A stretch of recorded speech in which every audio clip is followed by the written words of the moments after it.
Maštovite male, ali i velike maškare zavladale su gradom. U velikom su broju pristigle na Koprivnički trg u već tradicionalnoj fašničkoj povorci, a smijeh, šarenilo i ples razigrali su srca Podravki i Podravaca. Svoje su maske i ove godine pokazali i školarci i vrtićanci koji se za maskembal pripremaju cijele godine.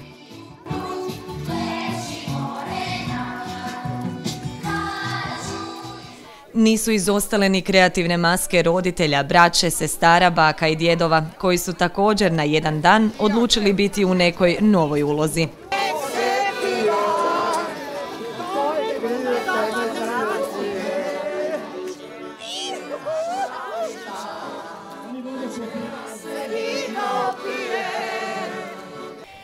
I za kraj, kakav bi to maskembal bio bez tradicionalnog spaljivanja fašnika koji je i ove godine kriv za sve nedaće koje su se dogodile.